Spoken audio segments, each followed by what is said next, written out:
നമസ്തേ. ആരെയൊക്കെ വിശ്വസിക്കാം, ആരെയൊക്കെ വിശ്വസിക്കാൻ കഴിയില്ല, ഇത് കൺഫ്യൂസ്ഡ് ആവുന്ന ഒരു കാലഘട്ടത്തിലാണ് നമ്മൾ ജീവിക്കുന്നത്. അല്ലെങ്കിൽ കലിയുഗത്തിൽ വ്യക്തികളുടെ സ്വഭാവത്തിൽ അത്ര കണ്ട് വ്യത്യാസം ഉണ്ടാകും എന്നുള്ളതാണ്. നമുക്ക് പ്രാചീന കാലത്തെ ടെക്സ്റ്റുകളൊക്കെ പരിശോധിക്കുന്ന സമയത്ത് കുറച്ച് ഹിൻസ് ഒക്കെയാണ് ലഭിക്കുന്നത്.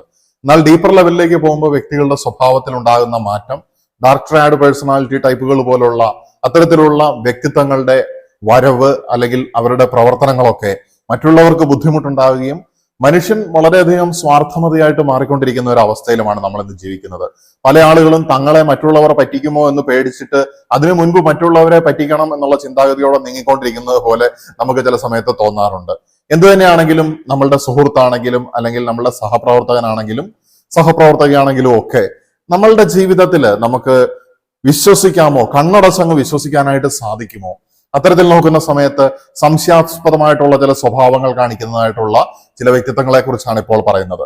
പ്രധാനമായിട്ടും നമ്മളുടെ ചുറ്റിനും അല്ലെങ്കിൽ നമ്മളുടെ അടുത്ത ഒരു ആൾ എന്ന പോലെ പെരുമാറുകയും എന്നാൽ നമുക്ക് അവരെ കണ്ണും പൂട്ടി വിശ്വസിക്കുന്നതിനെ അല്ലെങ്കിൽ കണ്ണും പൂട്ടി വിശ്വസിക്കാതിരിക്കുക അല്ലെങ്കിൽ കണ്ണും പൂട്ടി വിശ്വസിക്കുന്നതിന് മുമ്പ് ഒന്ന് ചിന്തിക്കേണ്ടതായിട്ടുള്ള ചില വ്യക്തികളുടെ സ്വഭാവത്തിലെ ട്രൈറ്റ്സ് അല്ലെങ്കിൽ സൈൻസ് ആണ് ഈ വീഡിയോയിൽ പറയാനായിട്ട് ഉദ്ദേശിക്കുന്നത്. അതുപോലെ തന്നെ ഇത്തരത്തിലുള്ള വ്യക്തിത്വങ്ങളിൽ നിന്ന് എങ്ങനെ നമുക്ക് രക്ഷപ്പെടാം അല്ലെങ്കിൽ അതിന്റെ പ്രതിവിധി എന്താണ് എന്നുള്ളതും എന്തൊക്കെ കാര്യങ്ങളാണ് നമ്മൾ കൈക്കൊള്ളേണ്ടത് എന്നൊക്കെ ഉള്ളത് വളരെ ചുരുക്കത്തിൽ വിശദീകരിക്കുന്നുണ്ട്. ഒന്നാമതായിട്ട് നമുക്ക് കണ്ണും പൂട്ടി വിശ്വസിക്കാൻ പറ്റാത്തതായിട്ടുള്ള അല്ലെങ്കിൽ നമ്മൾ ജാഗ്രതയോടെ ശ്രദ്ധയോടുകൂടി ഡീൽ ചെയ്യേണ്ടതായിട്ടുള്ള പേഴ്സണാലിറ്റികളിൽ വ്യക്തികളിൽ കാണുന്ന ഒരു പ്രത്യേകത എന്ന് പറയുന്നത് സെലക്റ്റീവ് ട്രാൻസ്പെറൻസി ആണ്. അതായത് അവരുമായിട്ട് നിങ്ങൾക്ക് അടുപ്പം ഉണ്ടായിരിക്കും, നിങ്ങളൊരു തുറന്ന പുസ്തകം പോലെ അല്ലെങ്കിൽ ട്രാൻസ്പെറന്റ് ആയിട്ട് നിങ്ങളുടെ എല്ലാ കാര്യങ്ങളും അവരോട് പറയുകയും പ്രവർത്തിക്കുകയും ചെയ്യുന്നു. അതെല്ലാം മനസ്സിലാക്കുന്നു എന്നുള്ള വിധത്തിൽ അവർ നിങ്ങളോടും പെരുമാറുന്നു. അതിനുശേഷം നിങ്ങളുടെ ഈ കാര്യങ്ങൾ നിങ്ങളിൽ നിന്നും മറ്റുള്ളവരിൽ നിന്നും ഒക്കെ മനസ്സിലാക്കിയതിനു ശേഷം അത് നിങ്ങൾക്കെതിരെ തന്നെ അല്ലെങ്കിൽ നിങ്ങളെ മാനിപ്പുലേറ്റ് ചെയ്യാനായിട്ട് ഇവർ ഉപയോഗിക്കുന്നു. അപ്പൊ നമുക്കൊരു ഫീലിംഗ് ഉണ്ടാകുകയാണ് നമ്മൾ വളരെ ട്രാൻസ്പെറന്റ് ആയിട്ട് ഇവരുടെ മുന്നിൽ നിൽക്കുകയും ഇവർ നമ്മളെ അണ്ടർസ്റ്റാൻഡ് ചെയ്യുകയും ചെയ്യുന്നതുകൊണ്ട് അവിടെ ഒരു സുഹൃത്ത് ബന്ധം ആദ്യം തന്നെ ഉടലെടുക്കുകയാണ്. എന്നാൽ ഇവരുടെ ഭാഗത്ത് നിന്ന് ഇവർ തീരെ ട്രാൻസ്പെറന്റ് ആയിരിക്കില്ല അല്ലെങ്കിൽ സുതാര്യത ഒട്ടും കാണിക്കുകയില്ല. ഇവർക്ക് വളരെ സെലക്റ്റീവ് ആയിട്ടുള്ള ട്രാൻസ്പെറൻസി ആയിരിക്കും ഉണ്ടാകുന്നത്. അതുപോലെ തന്നെ വളരെയധികം സെലക്റ്റീവ് ആയിട്ടുള്ള സീക്രസി അല്ലെങ്കിൽ രഹസ്യ സ്വഭാവങ്ങളും ഇവർക്കുണ്ടായിരിക്കും. എന്ന് വെച്ചാൽ ഇവരെ കുറിച്ച് അധികം വെളിവാക്കുന്നില്ല, എന്നാൽ നിങ്ങളെ കുറിച്ചുള്ളതെല്ലാം മനസ്സിലാക്കിയതിന് ശേഷം നിങ്ങളെ മാനിപ്പുലേറ്റ് ചെയ്യുക എന്നുള്ള വിധത്തിൽ പോലും മുന്നോട്ട് പോകുന്നത് കാണാനായിട്ട് സാധിക്കും. ഇത് ഭൂരിപക്ഷം ആൾക്കാരും ഇത്തരത്തിലുള്ളവർ മനഃപൂർവ്വം ചെയ്യുന്നതല്ല, അവരുടെ വ്യക്തിത്വത്തിൽ ഇങ്ങനെ ആയി മാറി എന്നുള്ളതാണ്. അവരുടെ ജീവിത സാഹചര്യങ്ങളോ അല്ലെങ്കിൽ അവർ ജനിച്ചിരിക്കുന്നതായിട്ടുള്ള അവസ്ഥകളെയൊക്കെ ബന്ധപ്പെട്ട് ഒരുപാട് കാര്യങ്ങൾ ഇതിനെ സ്വാധീനിക്കുന്നുണ്ട് എന്നുള്ളതും കൂടി മനസ്സിലാക്കുക. അപ്പൊ നമ്മൾ കണ്ണും പൂട്ടി വിശ്വസിക്കാനായിട്ട് പാടില്ല. ഇത്തരത്തിൽ നിങ്ങൾ വളരെ ഓപ്പൺ ആകുന്ന സമയത്ത് എന്നാൽ അവരുടെ ഭാഗത്ത് നിന്ന് ആ ഒരു ഓപ്പൺനെസ് ഇല്ലാതെ വരുന്ന അവസ്ഥയിലുള്ള ഈ ഒരു സ്വഭാവ വിശേഷമുള്ള ആളുകളെ. രണ്ടാമത്തെ കാര്യം എന്ന് പറയുന്നത് കോമ്പറ്റീഷൻ ആണ്. കോമ്പറ്റീഷൻ എന്ന് വെച്ചാൽ മത്സരിച്ചുകൊണ്ടിരിക്കുന്നു സദാസമയം. നിങ്ങൾക്കാണെങ്കിൽ അവരോട് മത്സരമൊന്നുമില്ല, പക്ഷെ ഇവരുടെ മത്സരം കാണുന്ന സമയത്ത് അത് നിങ്ങൾക്കൊരു ബുദ്ധിമുട്ടുണ്ടാക്കുകയാണ്. ഇത്തരത്തിൽ പരസ്പരമുള്ള മത്സരങ്ങൾ, ഹെൽത്തി കോമ്പറ്റീഷൻസ് ഒക്കെ നല്ലതാണെന്നൊക്കെ ചില പഠിപ്പിക്കലുകളുണ്ട്. പക്ഷെ വ്യക്തിപരമായിട്ട് നോക്കുന്ന സമയത്ത് ഞാൻ മനസ്സിലാക്കിയ ആത്മീയതയിലൂടെ കടന്നു പോകുന്ന സമയത്ത് നമുക്ക് അറിയാൻ പറ്റുന്നത് എന്താണെന്ന് വെച്ച് കഴിഞ്ഞാൽ ഈ മത്സരം എന്ന് പറയുന്നത് അവനവനോട് തന്നെ ഉണ്ടാകണം എന്നുള്ളതാണ്. ഇത് മുൻപുള്ള വീഡിയോകളിലൊക്കെ വിശദീകരിച്ചിട്ടുണ്ട്. എന്ന് വെച്ച് കഴിഞ്ഞാൽ രണ്ട് വ്യക്തികൾക്ക് നല്ല സ്നേഹത്തിലായിരിക്കുകയും മത്സരിക്കുകയും ചെയ്യുക എന്ന് പറയുന്നത് കളികളിലല്ലാതെ ജീവിതത്തിൽ വളരെയധികം ബുദ്ധിമുട്ടാണ്. കാരണം മത്സരിക്കുന്ന വ്യക്തികളെ സംബന്ധിച്ചിടത്തോളം അവർക്ക് ഗെയിം നല്ല രീതിയിൽ കളിക്കാനുള്ള ചില രഹസ്യങ്ങളുണ്ട്, ചില സീക്രട്ട് സ്ട്രാറ്റജീസ് ഉണ്ട്. അത് പരസ്പരം കൈമാറുന്നില്ല. അവിടെ ട്രാൻസ്പെറൻസി കുറയുകയാണ്, അവിടെ ബന്ധത്തിലെ സുതാര്യത കുറയുകയാണ്. അതുപോലെ തന്നെ രണ്ടാമതായിട്ടുണ്ടാകുന്ന ഒരു പ്രശ്നം എന്ന് പറയുന്നത് ചിലർ മാനിപ്പുലേഷൻ ചെയ്യും. തനിക്ക് ജയിക്കാൻ വേണ്ടി ചില കാര്യങ്ങൾ ഹൈഡ് ചെയ്ത് വെക്കുകയും നിങ്ങൾക്ക് നെഗറ്റീവായിട്ട് വരുന്നതായിട്ടുള്ള ചില കാര്യങ്ങൾ ഒരുപക്ഷെ അവര് കൃത്യമായിട്ട് ഉപയോഗിക്കുകയും ചെയ്യും. എന്ന് വെച്ച് കഴിഞ്ഞാൽ നിങ്ങളെ ബാധിക്കുന്ന സത്യങ്ങൾ പുറത്തു വിടുകയും നിങ്ങൾക്ക് നല്ലതിനു വേണ്ടി വരുന്നതായിട്ടുള്ള ചില കാര്യങ്ങൾ ചിലപ്പോൾ അവർ ഹോൾഡ് ചെയ്ത് വെക്കുകയും ചെയ്യും.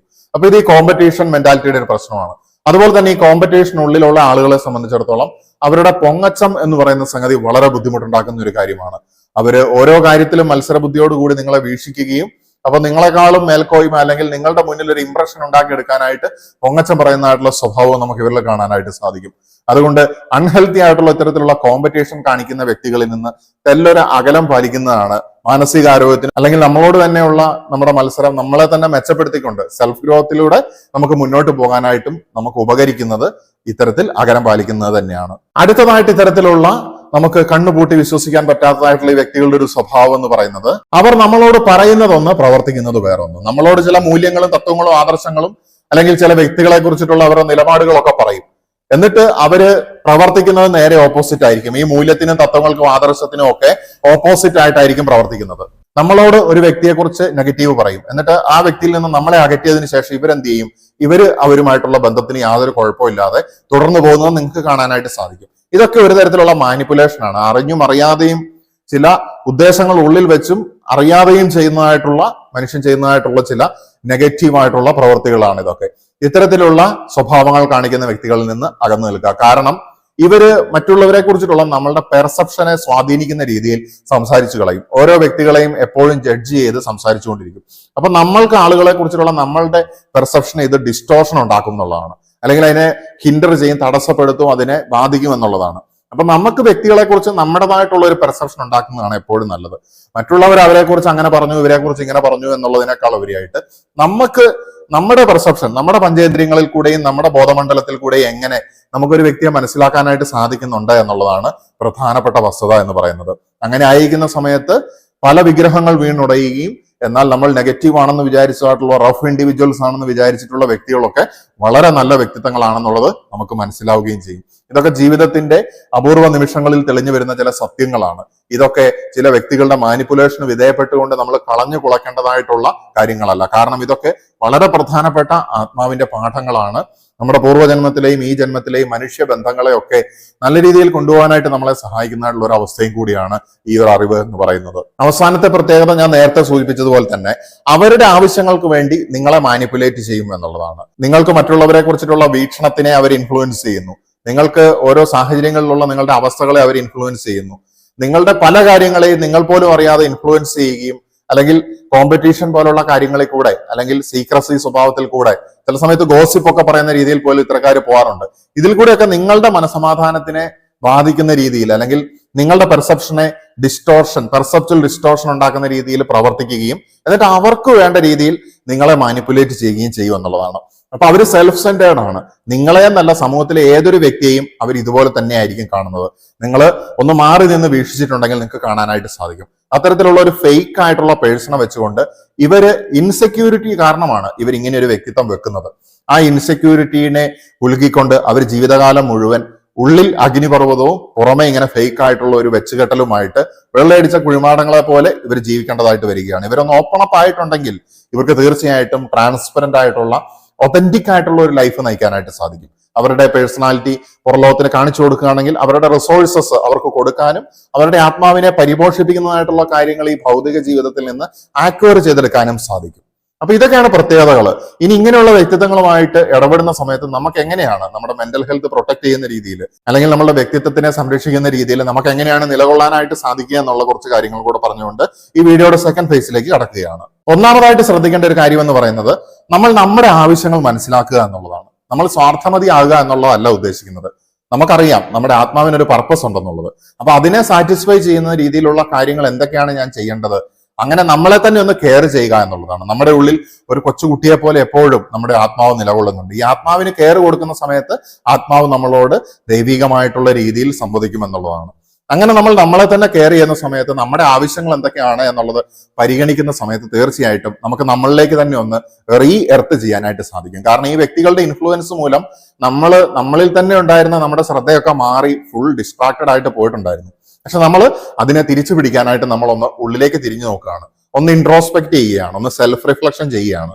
അപ്പൊ ആ സമയത്ത് ഇവർ മൂലം നമ്മളിലുണ്ടായിട്ടുള്ള മാറ്റങ്ങളും നമ്മുടെ പെർസെപ്ഷൻസിനുണ്ടായ നമ്മുടെ അണ്ടർസ്റ്റാൻഡിങ്ങിനൊക്കെ ഉണ്ടായ ഡിസ്റ്റോർഷൻസും തെറ്റുകളും എല്ലാ കാര്യങ്ങളും നമുക്ക് അവിടെ വെളിവായി വരുന്നത് കാണാനായിട്ട് സാധിക്കും. ഒരു കണക്കിന് ഇത്തരത്തിലുള്ള വ്യക്തികളുമായിട്ടുള്ള എൻകൗണ്ടർ ഒരു സ്പിരിച്വൽ കോഴ്സ് കൂടിയാണെന്നുള്ള രീതിയിൽ എടുക്കുക. കാരണം ജീവിതത്തിൽ ഒരു നെഗറ്റീവായിട്ടുള്ള അവസ്ഥകളിൽ കൂടി ആയിരിക്കും കടന്നു പോകുന്നത് എന്നുണ്ടെങ്കിലും ഈ വ്യക്തികളെ വെറുക്കുക എന്നുള്ള ഒരു ടീച്ചിങ് അല്ല ഞാൻ ഇവിടെ പറയുന്നത്. പക്ഷെ ഇത് നമുക്ക് തരുന്ന പാഠം എന്താണ്, നമുക്ക് ഈ വേദന തരുന്ന ഈ ഡാർക്ക് ഫേസ് തരുന്നതായിട്ടുള്ള ലേണിംഗ് എന്താണ്, ലെസൺ എന്താണ് എന്നുള്ളതും കൂടെ മനസ്സിലാക്കുന്ന സമയത്താണ് നമ്മുടെ ജീവിതം വിജയത്തിന്റെ അടുത്ത ഘട്ടത്തിലേക്ക് ഈ ഡൗൺ ഫേസിനെ നമുക്ക് കൊണ്ടുപോകാനായിട്ട് പറ്റുന്നത്, അല്ലെങ്കിൽ ഇതിനെ ഒരു സ്റ്റെപ്പായിട്ട് നമുക്ക് അടുത്ത ലെവലിലേക്ക് വളരാനായിട്ട് സാധിക്കുന്നത്. രണ്ടാമതായിട്ട് ഇവരെ ഡീൽ ചെയ്യുന്ന സമയത്ത് നിങ്ങൾക്ക് ആവശ്യമുള്ള ഒരു പ്രധാനപ്പെട്ട കാര്യം എന്ന് പറയുന്നത് വ്യക്തമായിട്ടുള്ള ആശയവിനിമയമാണ്. അസർട്ടീവ് കമ്മ്യൂണിക്കേഷൻ എന്നൊക്കെ വേണമെങ്കിൽ പറയാനായിട്ട് സാധിക്കും. അതായത് അവരോട് നോ പറയേണ്ട സമയത്ത് നോ പറയാനായിട്ട് സാധിക്കണം, യെസ് പറയേണ്ട സമയത്ത് യെസ് പറയാനായിട്ട് സാധിക്കണം. നിങ്ങളുടെ ബൗണ്ടറിനെ അതിനുള്ളിലേക്ക് കയറി വരുന്ന ഒരു ടെൻഡൻസിയും കൂടി ഇവർക്കുണ്ട്. അപ്പൊ നമ്മുടെ ബൗണ്ടറി എപ്പോഴും ശക്തമായിട്ടുള്ള രീതിയിൽ, അല്ലെങ്കിൽ അത് ആവശ്യത്തിന് ഫ്ലെക്സിബിൾ ആയിട്ടുള്ള രീതിയിൽ കീപ്പ് ചെയ്യുക എന്നുള്ളതാണ്.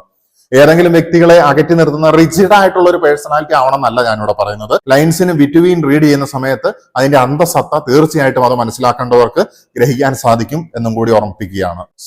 സ്വയം ഉള്ളിലേക്ക് ശ്രദ്ധിച്ചുകൊണ്ട്, ഉള്ളിൽ നിന്ന് വരുന്നതായിട്ടുള്ള ആശയവിനിമയത്തിനെയും കൂടി കൃത്യമായിട്ട് നിയന്ത്രിച്ചുകൊണ്ട്, നമ്മുടെ ഉള്ളിലേക്ക് പോകുന്നതല്ല ഉള്ളിൽ നിന്ന് വരുന്നതാണ് പ്രശ്നം എന്നുള്ളതാണ് നമ്മൾ ജീസസ് ക്രൈസ്റ്റിന്റെ ഒക്കെ ടീച്ചിങ്സിൽ നമുക്ക് കാണാനായിട്ട് സാധിക്കുന്നത്. അപ്പൊ നമ്മൾ ഉള്ളിൽ നിന്ന് വരുന്നതായിട്ടുള്ള കാര്യങ്ങളെയും കൂടെ നിയന്ത്രിച്ചുകൊണ്ട്, നമ്മുടെ ചുറ്റിനുമുള്ള ഓറ ശക്തിപ്പെടുത്തിക്കൊണ്ട്, നമ്മുടെ ചിന്തകളെ ഒന്നും കൂടെ ശുദ്ധമാക്കിക്കൊണ്ട്, സംശുദ്ധമാക്കിക്കൊണ്ട്, നമ്മൾ മൂലം സൊസൈറ്റിക്ക് എന്ത് കൊടുക്കാനായിട്ട് സാധിക്കും എന്നുള്ളത് ശ്രദ്ധിച്ചുകൊണ്ട്, എന്നാൽ ചൂഷണം ചെയ്യപ്പെടാതെ ഇത്തരത്തിലുള്ള വ്യക്തികളെ അകറ്റാതെ തന്നെ ഡീല് ചെയ്യാനായിട്ട് പഠിക്കുന്ന സമയത്താണ് വിജയത്തിലേക്ക് നമുക്ക് പോകാനായിട്ട് സാധിക്കുന്നത്. തീർച്ചയായിട്ടും ഇത്തരത്തിലുള്ള വ്യക്തിത്വങ്ങൾ ഏതെങ്കിലും ഒരു മാനസിക പ്രശ്നത്തിന്റെ ഒരു അവസ്ഥയായിട്ടൊന്നും കണക്കിലെടുക്കരുത്. ഇതൊക്കെ ചില വ്യക്തിത്വപരമായിട്ടുള്ള പ്രത്യേകതകൾ, ചില ട്രൈറ്റ്സ് എന്നേ പറയാനായിട്ട് സാധിക്കുകയുള്ളൂ. ഡാർക്ക് ട്രയഡ് പേഴ്സണാലിറ്റിയുടെ ഒക്കെ ചില സയൻസ് ഒക്കെ ഇതിൽ വരുന്നുണ്ട്. എന്നിരുന്നാലും നമുക്ക് പ്രത്യേകിച്ച് അത് ഇന്ന പേഴ്സണാലിറ്റി ആണെന്നുള്ള രീതിയിലോ ഇന്ന പ്രശ്നമാണെന്നുള്ള രീതിയിലോ ഒന്നും ഡയഗ്നോസ് ചെയ്യാനായിട്ടൊന്നും സാധിക്കുകയില്ല നമ്മൾ ഈ ലോകത്ത് ഇങ്ങനെ ജീവിക്കുന്ന സമയത്ത്. അപ്പൊ ഇവിടെ നമ്മളെ എക്വിപ്പ് ചെയ്യുക എന്നുള്ളതാണ്. നമ്മളെ തന്നെ സൈക്കോളജിക്കലി എക്വിപ്പ് ചെയ്യുക, മനഃശാസ്ത്രപരമായിട്ട് നമ്മളിൽ തന്നെ ഒരു പ്രതിരോധം ഉണ്ടാക്കുക. നമ്മുടെ ശരീരത്തിന് മാത്രമല്ല മനസ്സിനും ഒരു പ്രതിരോധം ആവശ്യമാണ് ഇന്നത്തെ ഈ കലിയുഗത്തിൽ സർവൈവ് ചെയ്ത് പോകണമെങ്കിൽ എന്ന് ഓർമ്മിപ്പിച്ചുകൊണ്ട് നിർത്തുകയാണ്. നമസ്തേ.